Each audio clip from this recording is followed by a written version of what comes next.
Hi, I'm Jordan with the Local Lowdown, and I am here with Hotline TNT at Mohawk Place in Buffalo. Do you guys mind introducing yourselves and the role you play in the band?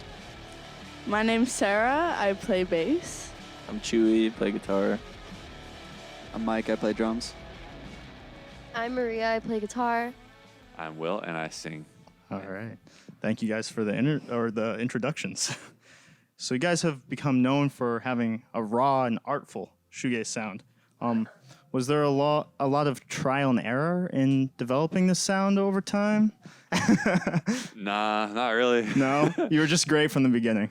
I wouldn't say great, but yeah.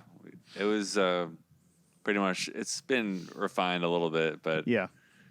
yeah, I think when it started, it was a little bit more like, I don't know. How would you describe it? Oh, Chewy says more garagey. A little garagey. And it's gotten more. Say the word. Poppy. Poppy. Poppy. Okay. Well, Chewy started as a fan, so he would know the trajectory more than I'm. It's hard to see it when you're in the middle of it. you know? Yeah. Hard to understand a moment of history when you're living through it. So, Right. Yeah. I get that.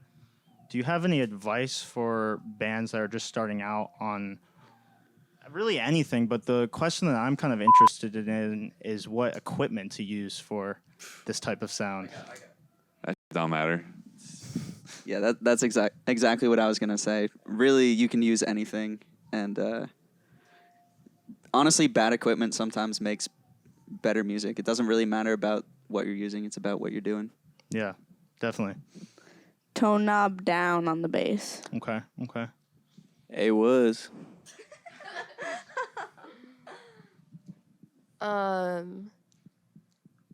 Maria's got a new project, and she's kind of just starting out. So what do you feel like? What's going on with it? I think it's good to know how to use the computer so you can add your own drums on GarageBand or Ableton or whatever. I think as far as equipment goes, I don't know anything about guitars, but I do enjoy pedals. I think if you have a Metal Zone pedal, it could sound great. Maybe a DD2. Boss pedals are on the more affordable side if you get them on eBay. Breaking it down. Love it. This is more than I know. But I don't know anything about. I feel like we all just use different guitars and they all sound good no matter what. I'm a believer in using whatever's around, and good music will cut through. And that's the secret. Yeah, You just gotta rock really hard. definitely. That's all it And I is. feel like you just need to know what you like. Yeah. Yeah. You should always be in your favorite band. That's my number one piece of advice. Yeah, you should be able to listen to your own music, maybe? If you make the music you want to hear. Yeah, If it doesn't sound like what you want, and just keep crafting, I guess. definitely. So a lot of times they talk about the hardcore to shoegaze pipeline, but this band has a little bit more interesting of a transition process from the band Weed. Which members were from that band? Just me. Just you, okay. What was that transition process like to creating in Hotline TNT? How do you mean? Is it exactly the same, or do you feel that there's a different way that you create music in this band as opposed to Weed? I would say it's pretty much version 2.0. Yeah.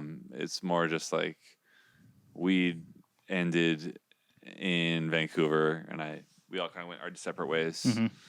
And I kind of thought I was done making music like that, but I guess I wasn't. And Right.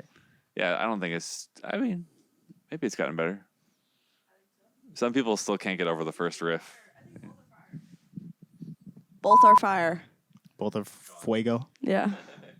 Go on. Go off.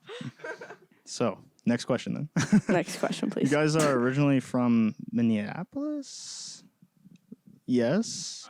I started the band in Minneapolis, but this crew is formed in New York City. Okay. Was there any scene that you came from in Minneapolis? Honestly, no. That's No? kind of why I left. Yeah. No offense. I mean, I like people in Minneapolis, but I had a hard time finding people that were kind of... We were talking about this in the van today. Like, same thing with Weed back in Vancouver. Like, Yeah. we kind of started popping off other cities, Right. and then it took like a full year for everyone to kind of catch up in town. Mm-hmm. And then Minneapolis, same thing. Like, people didn't totally rock with it at first, in my opinion. Yeah. Is there any scene there now from any influence or no? Not really. Not that much, no. Did you find it freeing to not really have a scene around you where you could kind of just pull influences from wherever? I was actually a little bummed that I couldn't find people. Okay. Yeah. In Minneapolis. It's a privilege to come from a place where there's a music scene. Yeah. I'm from Connecticut, and I was lucky to have a little bit of a scene growing up because I've met people who are in bands, and they still are able to do it, but they're like, the first band I was in college when I met other people that also like music. Like, that sucks. My first band was in middle school. I mean, that's not to say there's no scene in Minneapolis. There is, but I just didn't feel like Hotline really fit into it. It didn't connect, yeah. Yeah. Okay. But since I've left. Whenever we play Minneapolis, it's like now everyone's like, it's a sold out show every time. Yeah, that's awesome. You guys know I used to live here, right? Like, could have had this happen before. Right. Well, since then, you've also been featured in that recent Stereogum article that was making its ways around the gaze circle, I suppose. Yeah. Was there any effect after that? How did it make you feel being included in that? My mom sent it to me. That's awesome. After I joined the band, she Googled Hotline TNT and said, "Oh, there's an article about the band," which was awesome. But I guess this question is for Will. Actually, No, I like you guys chiming in. Jack looks like he's got something to say. No, it's fine. They can wait. It was cool. It's always cool to get recognized in any small way. There was some factual inaccuracies in the article, but yeah, it's part of the lore. It's all good. I'm sure. Did you guys have any notice that would be coming out beforehand? No. Nobody asked me anything, and that's kind of what I'm talking about. So it was just kind of like someone was sitting in an office, really. Yeah. Zoning in on what they thought it would be without asking any questions. Yeah, I think that's how they do it most of the time. Gotcha. Okay. Interesting. I was very interested to see what you guys thought. I mean, yeah, it's no knock on journalists or. I thought it was a cool article. It shouted out a lot of my friends' bands, too. It felt like a good moment for all of us, in my opinion. Yeah, and we're like definitely friends with a lot of those people, and it's definitely like nice to get a little head nod.